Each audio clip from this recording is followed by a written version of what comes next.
Haleluya, salam saudaraku. Berjumpa kembali dalam program Jalan Kehidupan.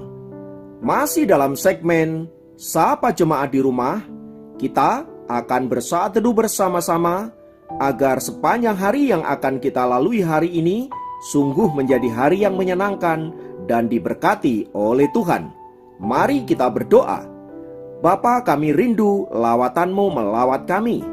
Dan biarlah firman yang sebentar kami renungkan boleh menjadi rema yang akan menuntun sepanjang hari ini untuk kami mentaati kehendak-Mu. Berfirmanlah, kami siap diberkati. Dalam nama Yesus. Haleluya. Amin. Firman Tuhan kali ini terambil dari Lukas 22 ayat 60 sampai 61. Lukas 22 ayat 60 sampai 61 berkata, tetapi Petrus berkata, "Bukan, aku tidak tahu apa yang engkau katakan." Seketika itu juga, sementara ia berkata, berkokoklah ayam. Lalu berpalinglah Tuhan memandang Petrus, maka teringatlah Petrus bahwa Tuhan telah berkata kepadanya, "Sebelum ayam berkokok pada hari ini, engkau telah 3 kali menyangkal aku." Saudaraku, dalam sejarah pelayanan Tuhan Yesus di muka bumi ini, ada 2 orang murid yang pernah melakukan kesalahan kepadanya. Dua-duanya melakukan kesalahan yang fatal, tetapi endingnya berbeda seorang akan yang lain. Yang pertama adalah Yudas Iskariot. Yudas Iskariot mengkhianati Yesus dan menjual dengan 30 keping uang perak. Ia tergiur dengan kekayaan dan rela menjual gurunya yang selama 3,5 tahun telah melayani dia, telah mengasihi dia, bahkan telah menyerahkan nyawanya bagi dia.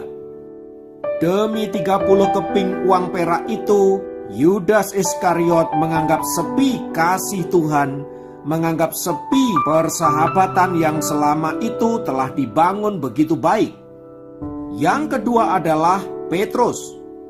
Demi menyelamatkan dirinya sendiri, Petrus rela menyangkal Tuhan Yesus, sekalipun ia telah diperingatkan oleh Tuhan Yesus, tapi nampaknya ia tidak terlalu peduli akan hal itu, sehingga ia menyangkal bahkan dengan mengutuk, "Aku tidak kenal dia."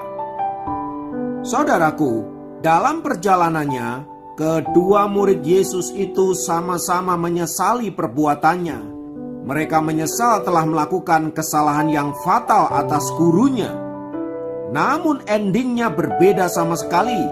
Yudas Iskariot melampiaskan penyesalannya itu dengan cara bunuh diri. Dia berpikir bahwa dengan bunuh diri itu dapat menutupi kesalahan yang telah ia lakukan selama ini terhadap gurunya. Padahal dengan bunuh diri, ia tidak menunjukkan sama sekali perubahan hidup. Ia tidak menunjukkan penyesalan yang sesungguhnya.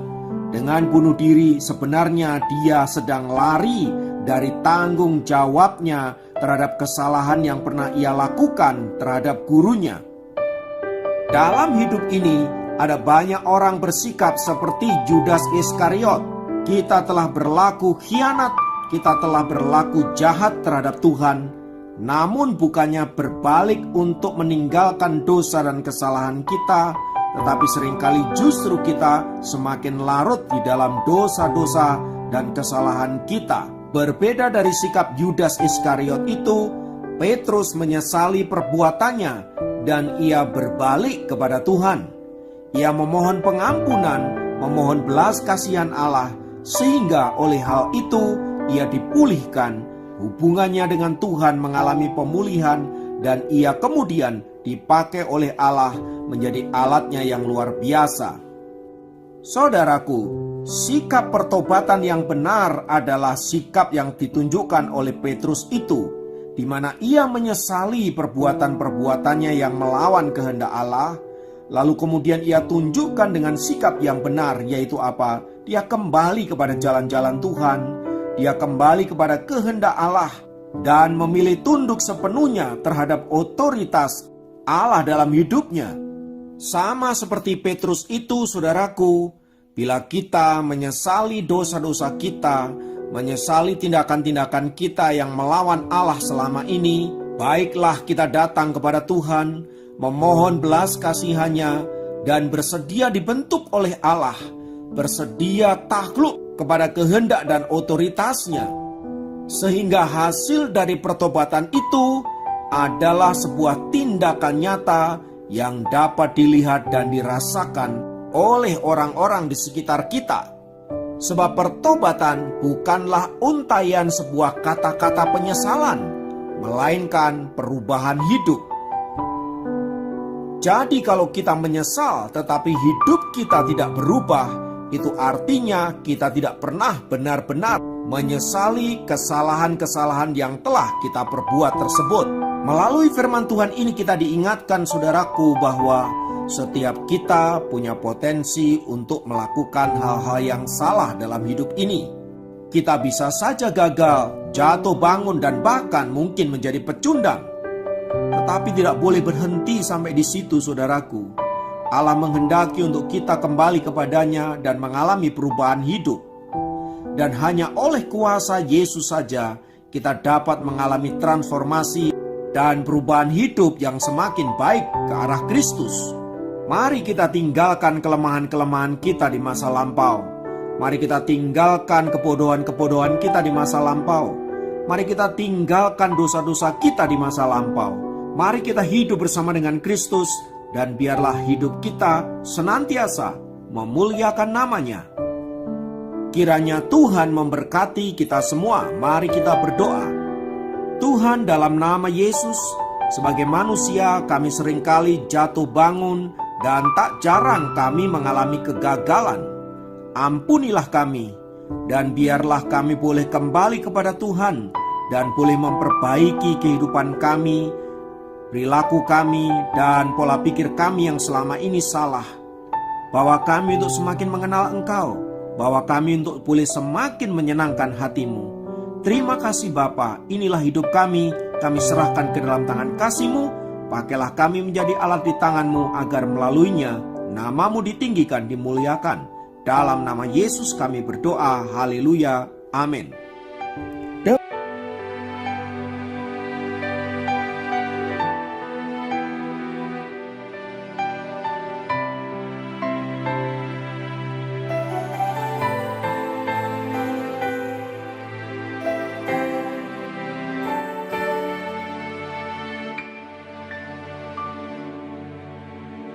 Dalamnya kasih-Mu Bapa, terlebih dari segalanya, pengorbanan yang termulia selamatkanku. Darah yang tercurah, ampuniku atas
Masih mau memuji dan menyembah Tuhan?